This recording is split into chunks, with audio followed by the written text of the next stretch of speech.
Hello everyone, this is Graham coming at you from the Gaming Hub, and I'm here today to talk about Dragon Quest Builders 2, which comes out on July 12th on the PS4 and the Nintendo Switch.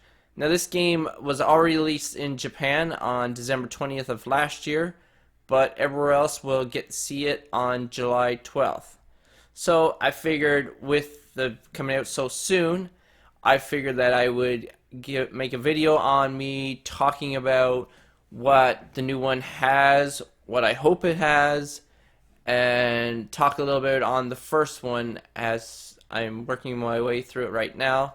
Almost through it, but anyways, before I get into all that stuff, might as well get the business side of things out of the way, and that is, if you like this video, then why don't you hit that like button and let me know that you like this video. And not only do I make content, but there's two others, and they just put up a video. The most recent one is a review on Sea of Solitude, and not long before that there was Super Mario Maker 2 First Impressions. So if you're wondering about that game, you can give that video a check and see if you like what it has implemented this year, or if you haven't played it at all, see if it's worth picking up. Like I said, that is on our YouTube channel, which you are watching this on.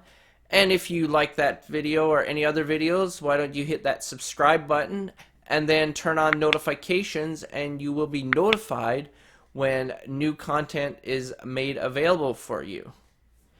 So, with that all out of the way, let's get into Dragon Quest Builders 2. Now, I'm going to talk about the first one that's out right now. I've currently been playing it on the Nintendo Switch, and I think this game works well for that platform because it can be a little bit grindy at times. So if you're going on a little trip, you can just take it with you, and like in the car, you can just grind away. And then it's not a lot of grinding though. It's not grinding to the point where I'm like, this again. Like, I've thoroughly enjoyed it. There are tons of things to find and ingredients to find and things to craft. Now, if people who aren't familiar with this game at all or this series, if you are a fan of Minecraft, then I would highly recommend it. It's kind of like Minecraft where you have your own sandbox and you can make whatever you want.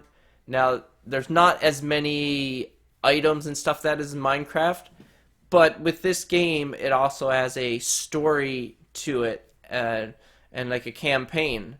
So it's not like you're out there trying to figure everything out for yourself. It actually, not really, kind of holds your hand, but it guides you to where you have to go and what you need to do.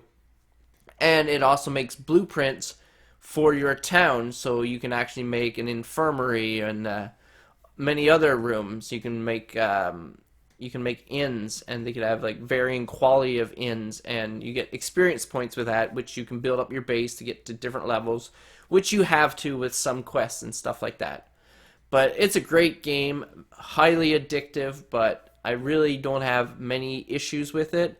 And some of the issues I do have, they are solving in the next one, Dragon Builder Quest 2, which, like I said, is coming out real soon.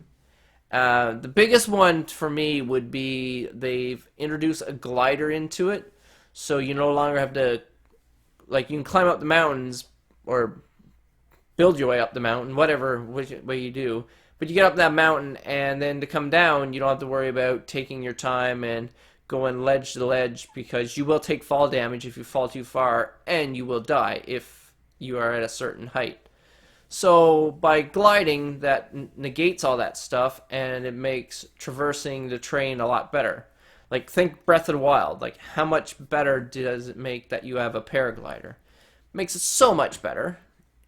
For you that haven't played that game, you should be playing that game. But if not, it's okay. Maybe you're not a fan of the big open world and stuff like that, because this game is not open world like that. Basically, you're limited to where you can go on the island and stuff like that. But there's different islands you go through teleports and stuff like that. So it's not like a super long, tedious game, but you put in a lot of time into it. The more time you put into it, it obviously makes your life easier and stuff like that. But yeah, tons of great features. Let's talk about some of the new things they're adding in Dragon Quest Builders 2. Now, I mentioned the glider, but also they're going to have a dash option. You can warp to specific points. Before, you could only you use a chimera feather. I think that's what it was called, and it would bring you back to your base from wherever you are. But you couldn't go from your base back to wherever. So that kind of got a little tedious and stuff like that. So they're implementing that this year, which should make it so much more fun. And as I mentioned before, like where they're kind of inspired off Minecraft, well, this time they're introducing an underwater world. So I don't know if you can build underwater, but you can gather resources underwater.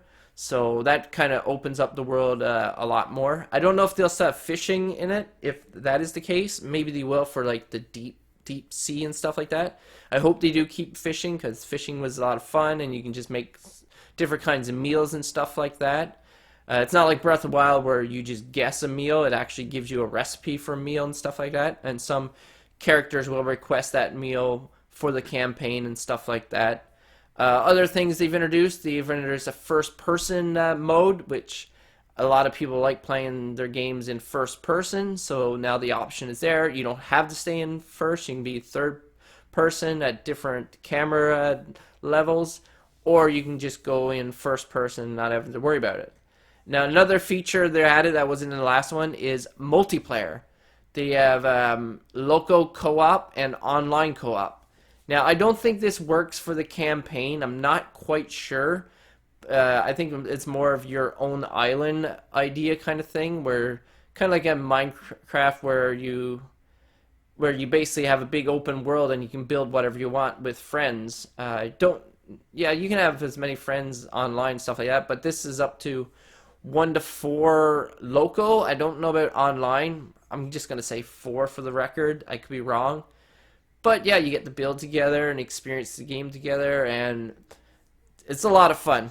I tell you, it's really addicting. It's super fun. I like how you don't have to do everything from scratch like Minecraft, because sometimes I'm like, oh, I want to build something, but I'm like, really don't know what to build, so I'm just going to build this huge rectangle or square or whatever. But this time they have like blueprints for like expensive inns and stuff like that. So that's one part that I really like about it. Don't know anything else that I don't like about it. Nothing really stands out. Like I said, I'm really excited for this game. I can't wait for it. I will be playing it on the Nintendo Switch. And for you people who've played the first one on the Nintendo Switch and you're wondering if you should get it for the PlayStation 4 or the Nintendo Switch, well, if you like little added bonuses and stuff like that for playing on a prior system, if you played on the Nintendo Switch, then when it comes out for Nintendo Switch as well, you get you get your builder's outfit from the first Dragon Quest Builders, and you also get a throne. So that might be enough incentive to say, okay, I'm getting it on the Nintendo Switch. Me personally, I'm getting it on Nintendo Switch because I played the first one on Nintendo Switch, so I'm kind of used to the controls and stuff like that, and I use the Pro Controller when I'm in docked mode, obviously. And I think it's a great game for taking on the go when you're just going for a trip and you want to kill some time for 2 or 3 hours or whatever.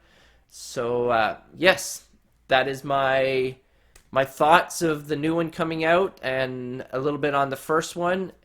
You're probably not gonna have time to finish the first one before the second one comes out, but you can always hold off and work your way through the first one, and then by the time you get finished, the new one might be discounted and stuff like that. If not, just jump into that second one and don't worry about it. I don't think you need it for the story, and I'm sure they've designed it for people who's playing it for the very first time. So with that being said, I hope you guys enjoy this video. I hope it kind of inspired you to go out and maybe buy this game or pre-order it or whatever, and I'm sure you'll have lots of fun with it. Let us know down below in the comments if this video helped you make the purchase, if it kind of turned you off from it, if you learned anything, if you didn't learn anything. Just give me a comment, let me know what you think of this video, and hopefully, maybe I will see you online with this game. And with that being said, thank you everyone. Take care and have yourself a great day.